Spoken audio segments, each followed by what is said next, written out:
আসসালামু আলাইকুম বন্ধুরা, স্টোরি লাইফের নতুন পর্বে আপনাদের সবাইকে স্বাগতম।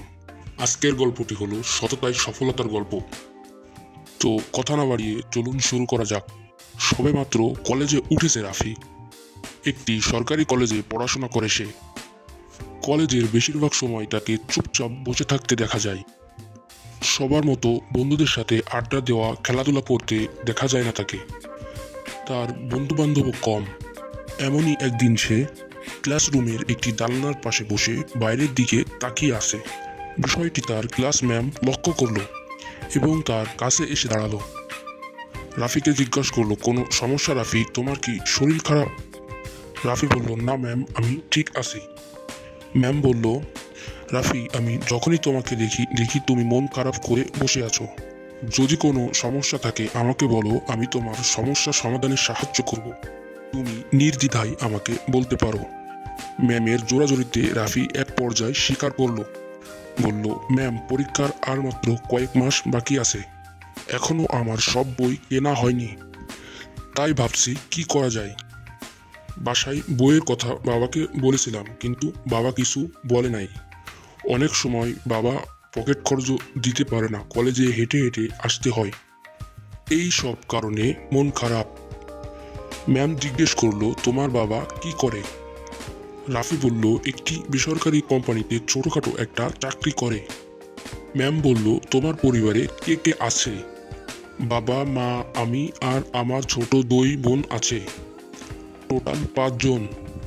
ম্যাম বুঝতে পারল 5 জনের খরচ চালাতে তার বাবার একটু টানাটানি হয়ে যাচ্ছে।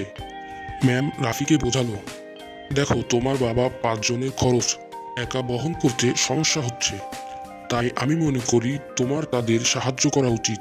রাফি বলল, কিভাবে ম্যাম? তুমি পড়াশোনার পাশাপাশি কিছু করতে পারো, এতে তুমি তোমার খরচ বহন করতে পারবে, যার কারণে তাদের একটু সহযোগিতা হবে। তুমি চাইলে টিউশনই করতে পারো, কিংবা কোনো প্রতিষ্ঠানে পার্ট টাইম জব কিংবা ফুল টাইম জব করতে পারো।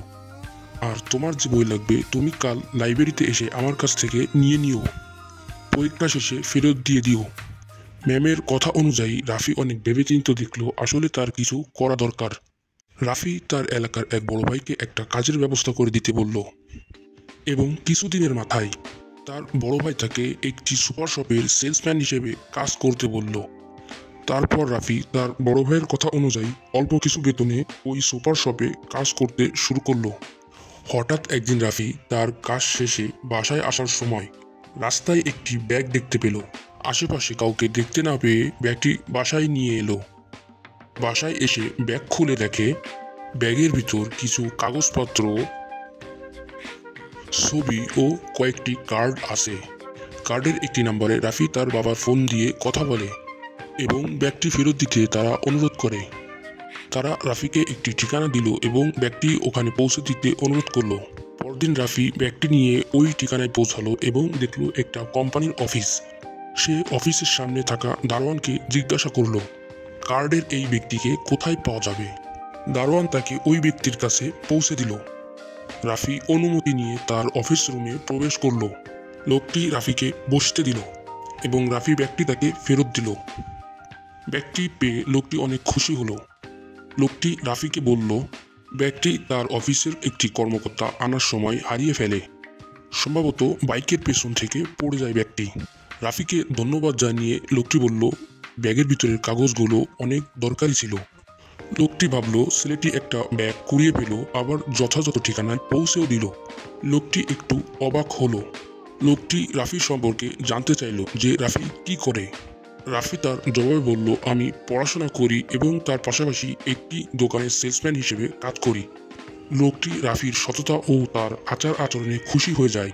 লোকটি রাফিকে তার কোম্পানিতে একটি চাকরির অফার করলো এবং বলল চাকরিটি করলে সে খুশি হবে। রাফি বলল, যেহেতু আমি একটা কোম্পানিতে আসি, তো এই মুহূর্তে কিছু বলা ঠিক হবে না। আমি তাদের সাথে কথা বলে দেখি, সম্ভব হলে আমি আপনাকে জানাবো। তো গল্পটি কেমন লেগেছে বন্ধুরা, নিশ্চয়ই কমেন্টে জানাবেন।